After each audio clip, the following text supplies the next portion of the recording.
take a look over across the top of the herd, you're going to see that it's about this size animal that's going to market here next week. So that one, this one, that one, that one, and that one. And then after that, it'll be animals that are this size, that one, whoever else. I'll sell these 5, and then I'll take a look at the rest of them.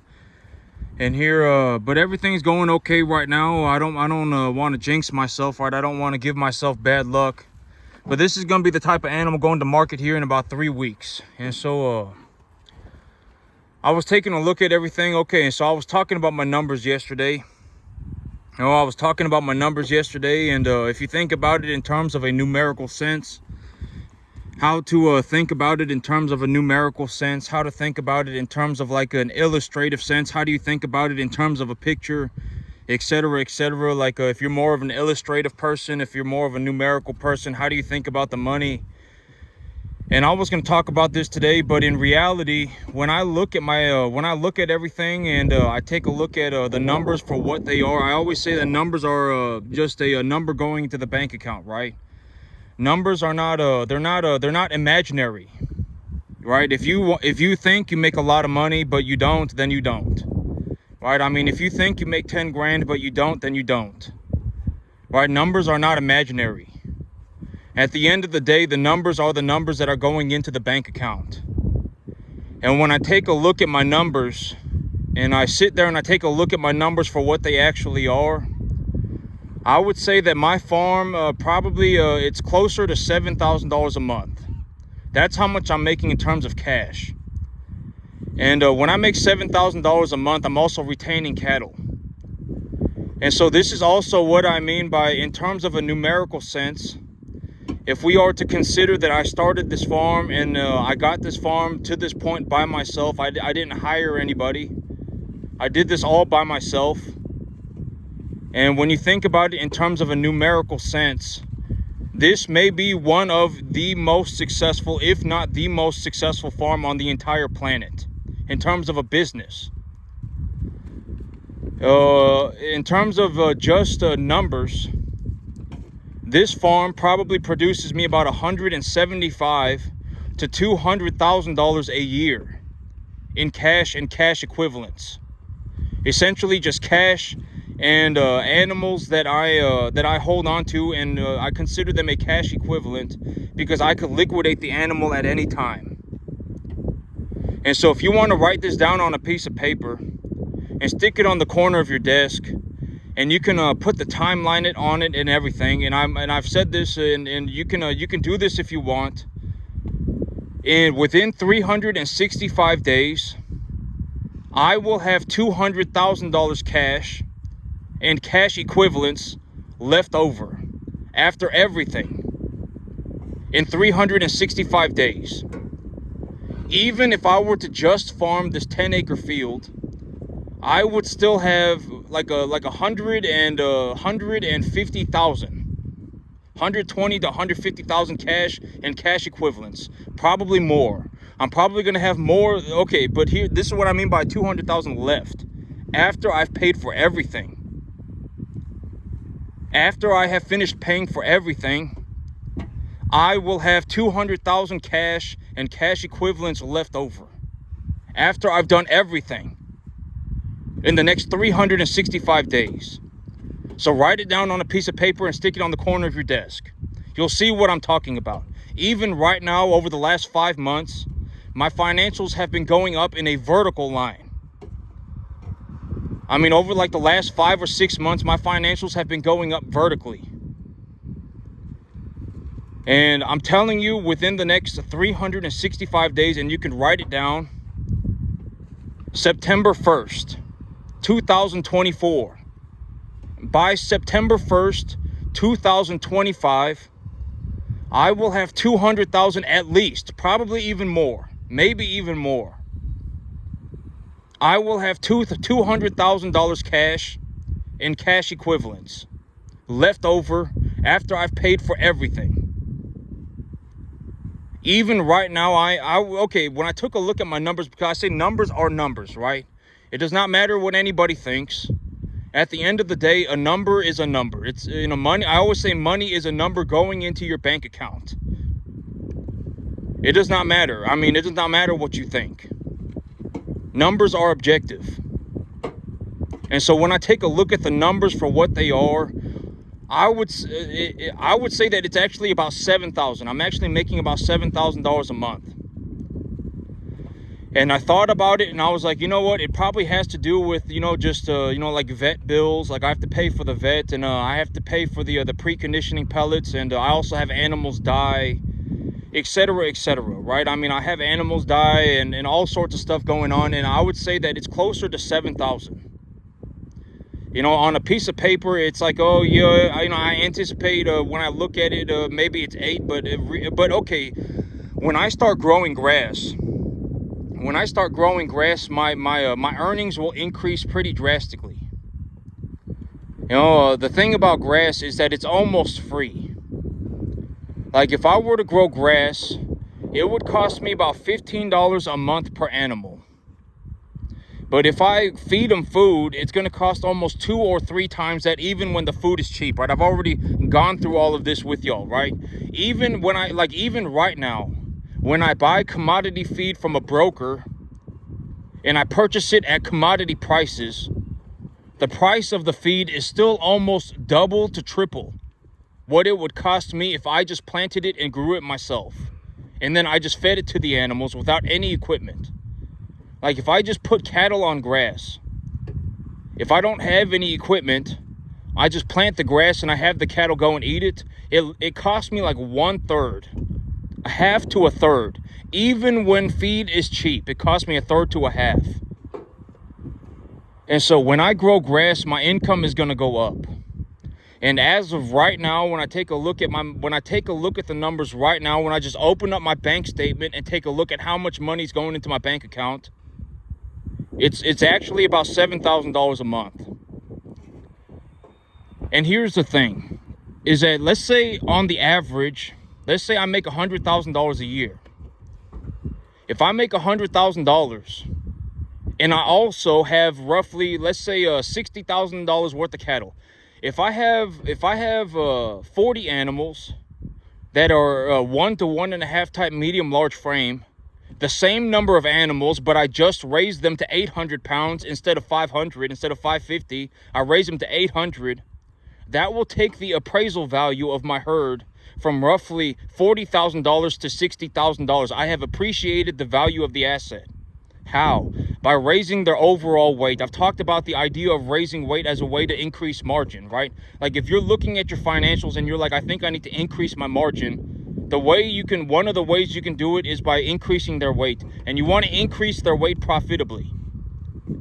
So essentially, if I have the same number of animals, but I raise them to 800 pounds instead of 550 pounds, and they're essentially all number 1 to 1.5 type medium large frame, then I will have raised the appraisal value of my animals from 40,000 to 60,000.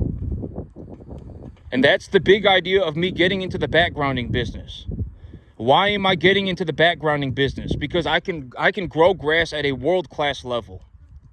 I'm very good at growing grass. I may be one of the best grass growers on the entire planet. And when I grow grass, it's practically free. I can fertilize a 10-acre field for $550 a month, and I can grow enough grass to feed almost 40 or 50 cattle, 4 to 5 animals per acre. And that costs me about $550 a month. And so, it's practically free. And so when I think about it like that, why am I getting into the backgrounding business? Because I'm very good at growing grass. It's practically free, and I can increase my margin per animal. I can increase the overall value of my herd, etc., etc. And so realistically, like this business right here, if I were to run this business just like this, and I were to raise the average weight of my herd to 800 pounds instead of 550, even on a 10-acre field, I would be making close to $160,000 a year. Just cash and cash equivalents. And I don't think, a lot of people, it's like, I don't think y'all understand, I have to say this because most people don't understand. You know, and I've already talked about this. Most people don't even know what they're looking at, right? I mean, like, you could be in a room with Warren Buffett, and I spoke about this, and this is also what I spoke about when I talk about the American economy, right? America is like the easiest economy on the planet. If you can't make it in America, there's no way you're going to make it anywhere else. It does not get anywhere easier than America is like the only place in the world where it's like, if you, you know, you can walk around anywhere. Oh, this animal's blowing up pretty bad. That's not good. I'm gonna have to keep an eye on that. But America's like the only economy, the only country on the entire planet where it's like you could like walk to a shopping center, and there is just legitimately millions of dollars everywhere. Everywhere. I mean, there is just millions of dollars everywhere. And I talked about it in terms of being in a gold mine. It's like there is millions of dollars everywhere. Everywhere. America's the only economy on the entire planet where it's actually easier to make money if you're poor. It might be the only one in the entire world. America might be the only one where it's actually easier to make money if you're poor. It might be the only one. You pay less taxes. I mean, that's the big one, is that you pay less taxes. You don't have to worry about taxes nearly as much as a rich person. Like me, if I sat around and I did what poor people did, financially poor people did, and I didn't worry about my taxes, I just went ahead and paid them. Like, I was like, oh, my tax rate is only 20%, right? I don't really care. You know, I make $50,000 a year, and 20% of my income is taxes. I don't really mind. But when you make income, like you're generating like $350,000 a year, like me. Right? I mean, like, okay, like, here's a very good example. In terms of just money, you know, I probably produce about, okay, here's the thing. I would make $160,000 cash and cash equivalents on a 10-acre field if I continued to do this forever. If I did not improve at all, if I did not do anything else, I would make about $160,000 in 1 year. Cash and cash equivalents. That's if I just farmed a 10-acre field forever. But I'm not farming a 10-acre field forever, right? Within the next 6 months, I'm going to have purchased a new field. I'm already in the process of purchasing the field, but I'm going to have gotten my balance sheet all squared away. And the thing about me is that if things are not going well, I'm just going to tell you that things are not going well. There's no reason. I mean, you can't, I always say you can't hide, right? You can't hide in the tall grass. Even if you think you can hide, you can't, right? I mean, that's the big thing that I always say. You can't hide. You can't hide in the tall grass. You know, if I was doing bad, if I was doing poorly and I said I was doing good, it would be obvious that I was doing poorly, and it would, I mean, you can't lie, right? I always say, you know, that there is no benefit to lying. It doesn't do anything. I mean, you know, and that's another way to put it. Like, if I was doing poorly and I said I was doing good, it would be obvious that I was doing poorly, right? I mean, it would. You can't hide, right? You can't hide the fact. And so when I'm doing bad, I just straight up tell y'all I'm not doing very well right now, but you know, I'm working on this, and it's gonna, and I'm anticipating, and I'm planning this, that, and you know, whatever it may be, right? And I've always said that if you want to see, you know, if you want to see what someone actually who somebody actually is, right? I've talked about this, but the big idea is that if you have an apple, the only thing that can come out of that apple when you squeeze it is apple juice, right? If you squeeze an apple, you're not going to get orange juice. If you have an apple and you squeeze that apple, you're going to get apple juice. If you have an apple and you squeeze it, you're going to get apple juice. And so you don't really ever know what anybody is or who anybody is. You don't know what's inside of them until you see how they handle a difficult situation. That's how you know who somebody is. Because I've already talked about this, but if you think most people, and I've talked about this, like the people in Costco. If you go into Costco, and I've talked about this as a big idea, failure has become socially normalized. Like, you don't ever really see anybody who's like, like this person is legitimately almost broke. I mean, they're almost a bum. I mean, they have no retirement. I mean, they spend every dollar that they make. I mean, you don't ever really see, I may be the only person, and maybe when I speak this way and when I introduce these ideas, maybe this will become more socially acceptable, right? Because now it's like the idea is out there, and now when you look around, you go, oh God, right? This is actually happening. But failure has become socially acceptable. If you want to see what I'm talking about, go into a Costco and take a look around. Go into a Walmart and take a look around.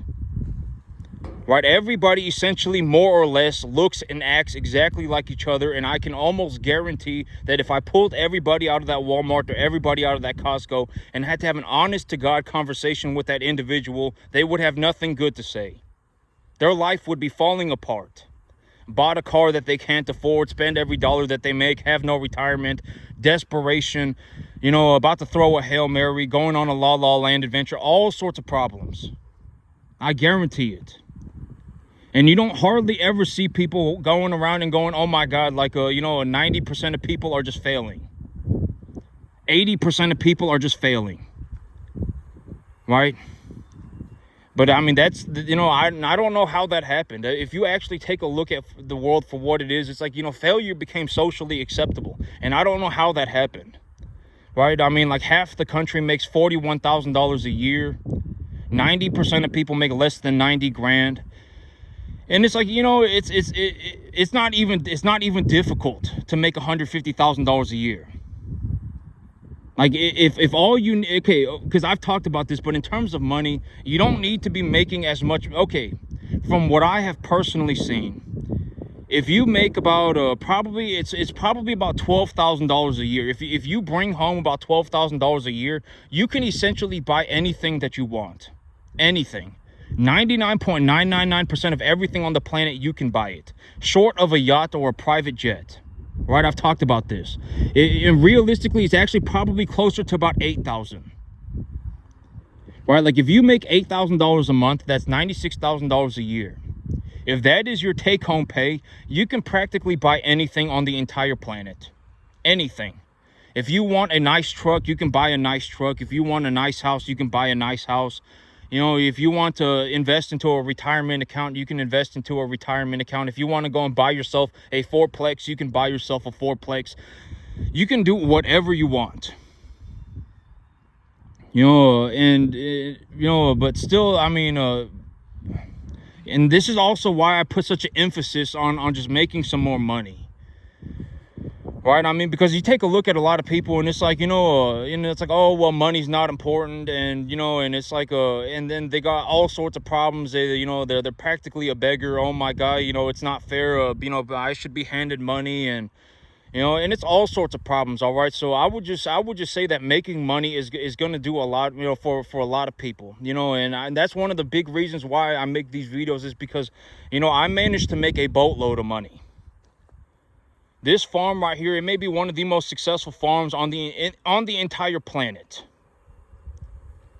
Right? I don't know a single person even getting to the 10% mark. If you want to take a look at it in terms of money, this farm probably produces about $140,000 to $160,000 a year of cash and cash equivalents. In terms of just cash, it probably produces about $85,000 to $100,000 a year.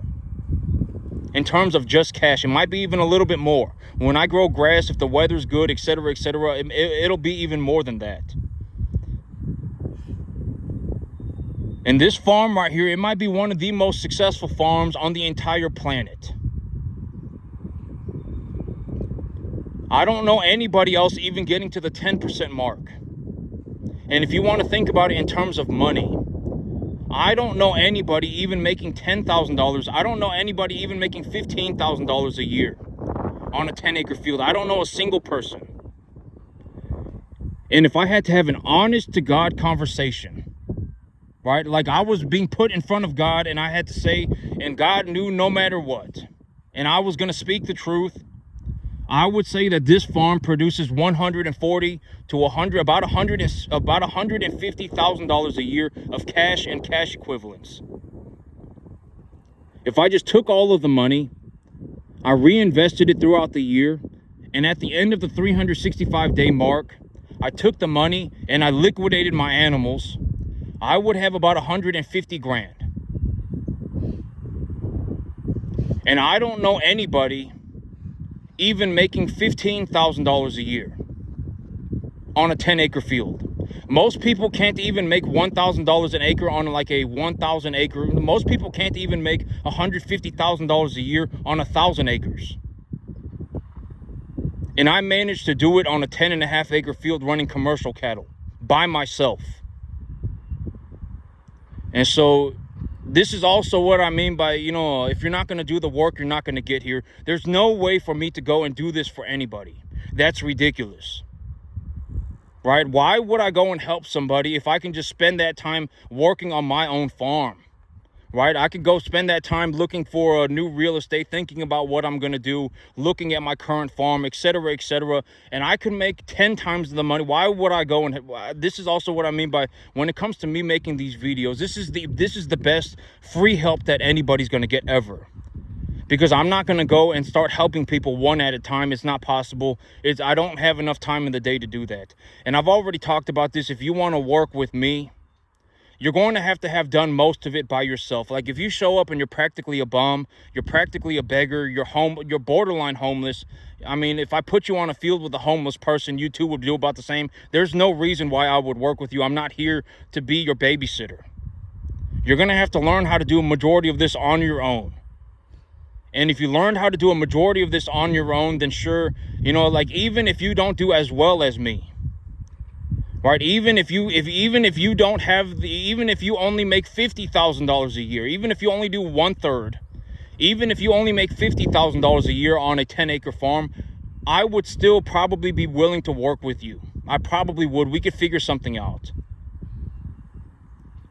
Right, and it's like, and it's like that's the big thing with me is that I'm not here to save people. Could you spiritually be saved? Sure, absolutely. But could I turn everybody into a world-class farmer? Like you are legitimately I'm gonna turn everybody into a world. It cannot be done. I cannot turn everybody into a world-class farmer. If anything, when I take a look at everybody, there might be one person, 1 to 3 people, when they watch this video, that they might actually have they might actually I might actually be able to push them to being as good as me or better. 1 to 3. And this farm right here might be one of the, if not the most successful cattle farm on the entire planet. I don't know anybody even making 10% of the money that I do. Not even 10%. Most people can't even make this much money on 1,000 acres. I bring home almost $150,000. Okay, but that's if the feeder cattle market goes sideways. Okay, if the feeder cattle market goes sideways, I bring home well, if I had to, I always say lowball yourself, and it's not a good idea to just sit there and go, oh, well, everything's going to go in a mystical, magical fashion. If I had to think about it and I had to come to an honest conversation with God, I would say it's going to be anywhere from 120 to 160. I would make between 120 and 160. And I don't know anybody even making this much money on 1,000 acres. I don't know anybody even getting to the 10% mark of what I'm doing, not even 10%. And and if you think about it in terms of reality, this might be one of the most successful cattle farms on the entire planet. Do I believe that I can turn everybody into a world-class cattleman? No, I don't. I don't think that it's possible.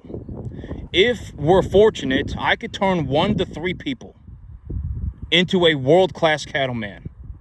Like you might be one of the best on the entire planet, like me. I might be able to do it for 1 to 3 people, but everybody else, it's just not going to happen. It's just not going to happen. It's too late. Right? I mean, chances are it's going to take way too long. And I've already said that the level of commitment, once you hit that point in your life, where it's like you cannot just learn by being around it. Like if you were, okay, if I took the average 20-year-old person, the average even 15-year-old person, and this is a very, very realistic way to look at it. If you took a baby, they were like 3 or 4 years old, they would essentially be a completely blank slate. They would be a blank slate, right? Like they would not know anything, and they would also not have any biases. They don't really think that they're not, I fell out of heaven a 7 in my life's a mystical, magical journey. They're not, they haven't been taught incorrectly. They're just essentially a blank slate. But then you take a 15-year-old, and they might already have turned into, I fell out of heaven a 7. It might have already happened. They might already have been misinformed, right? They might already have been taught incorrectly. It would be monumentally more realistic to teach that baby than it would be to teach that 15-year-old. I guarantee it. But once you hit that point in your life where it's like you're the 15-year-old or you're older, right? I mean, you've been misinformed. Maybe you're an I fell out of heaven a 7 in my life's a mystical, magical journey. I don't know, right? It happens to a lot of people. A massive amount of problems, right? Failure has been socially normalized. Most people, if you went into any public place, like if you went into a Costco or you went into a Walmart and you took everybody out of that Costco or anybody out of that Walmart, everybody, and you had an honest to God conversation with that individual, 80% of them would be doing horribly. Right? Bought a car that they can't afford, got some massive amount of credit card debt, whatever it may be. Right? I mean, realistically. Do I think that I could take everybody out of a Costco and teach everybody just at random how to become a world-class cattle farmer? No, not possible. This might be one of the most, if not the most successful cattle farm on the entire planet. Do I think everybody can get here? No way. If you wanted to get here, you would have to do 99% of the work by yourself. And I've talked about this, right? In terms of the level of commitment that would be required to get to this point. Once you're past a certain point, once you're probably past about 15 or 20, right? If you develop, maybe, you spent some more, you developed a little later and you got up to 18, right? 15 to 18, somewhere in that range. Once you get past that range, you would have to drop everything you're doing. Everything. And the idea, I spoke about this, but you would have to be willing to live in a room with 9 other dudes. And the only thing the 10 of you would ever do 24 hours a day is work on farming. Ever. For like the next 15 years. If that is the level of commitment that you're going to put in, then sure, you can make it. But chances are people are not going to be that committed. A lot of people are trying to throw some nonsensical Hail Mary. Oh my God, desperation, Hail Mary. I fell out of heaven a 7 and I'm going to go on a mystical, magical journey, and it's not going to happen. I guarantee it. Bet me money. That's the level of commitment that would be required. I mean, and most people are not willing to do that. I guarantee it. But if you are willing to do that, then sure, you can make it. You can make it in 15 years just like everybody else. But you can write it down on a piece of paper and stick it on the corner of your desk. In the next 365 days, I will have $200,000 cash and cash equivalents left over after I've done anything. After I've done everything, I will still have $200,000 cash left over. Even right now, I would say that, I'm making somewhere between $5,000 and $7,000 a month cash. And here very soon, when I start growing grass, that number's going to go up. And so that's it for me today, YouTube. Y'all have a good one.